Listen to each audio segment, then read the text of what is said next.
In global politics, wars are not always fought with bombs and bullets. Sometimes they are fought with sanctions, pressure, and power. In the late 2019, a political storm began to form between the United States and Venezuela, one that would reshape the future of an entire nation. At the center of this storm stood two powerful figures: Donald J. Trump, President of the United States, and Nicolás Maduro, President of Venezuela. But why did Venezuela become such a major target of the Trump administration? Was it about democracy, oil, ideology, or something deeper? This is the full story. Chapter 1. Venezuela before the crisis. Venezuela was once one of the wealthiest countries in Latin America. Sitting on the largest proven oil reserves in the world, the nation thrived for decades on petroleum exports. But that wealth also made Venezuela dangerously dependent on oil. In 1999, Hugo Chavez rose to power, launching a socialist revolution that promised equality and independence from U.S. influence. After Chavez's death in 2013, Nicolás Maduro took control.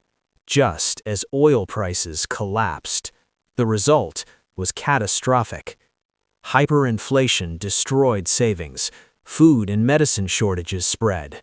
Millions fled the country. By the time Donald Trump took office in 2017, Venezuela was already in deep crisis. USA. Chapter 2. Trump enters the scene. Donald Trump's foreign policy was direct, aggressive, and unapologetic. Unlike previous U.S. presidents who favored diplomacy, Trump believed in maximum pressure. To his administration, Venezuela represented three major problems: a socialist government hostile to U.S. interests, an authoritarian regime accused of human rights abuses, and a strategic ally of America's rivals, Russia, China, and Cuba. To Trump, Venezuela was no longer just a Latin American issue, it was a front line in a global power struggle, a symbol of resistance against U.S. dominance. Chapter 3. The Oil Factor. Oil lies at the heart of the conflict.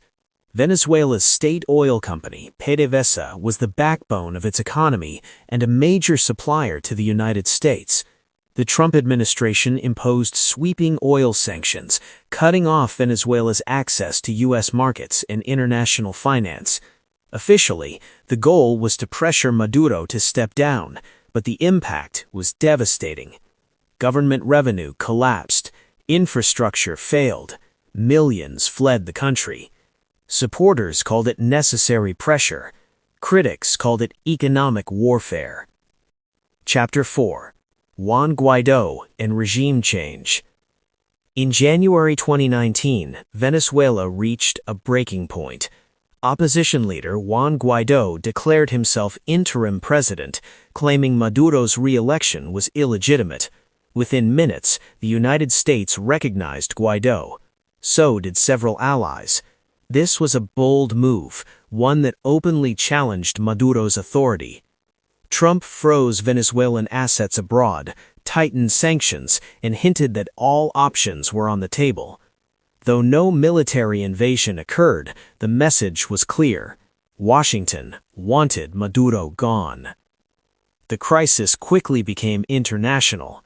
Russia backed Maduro with loans and military advisors. China protected its massive investments. Cuba provided intelligence and security support. To Trump, Venezuela was no longer just a Latin American issue. It was a front line in a global power struggle, a symbol of resistance against U.S. dominance. Did it work?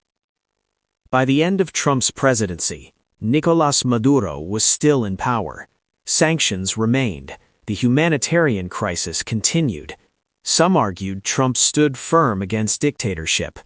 Others say his policies worsened suffering without achieving change. The truth lies somewhere in between. Conclusion. Venezuela was not attacked with missiles, but with pressure, isolation, and power. The Trump-Maduro conflict reveals how modern warfare has evolved. No invasion, no declaration of war, just sanctions, politics, and a nation caught in the crossfire of global ambition. And the question remains, was it about democracy or dominance?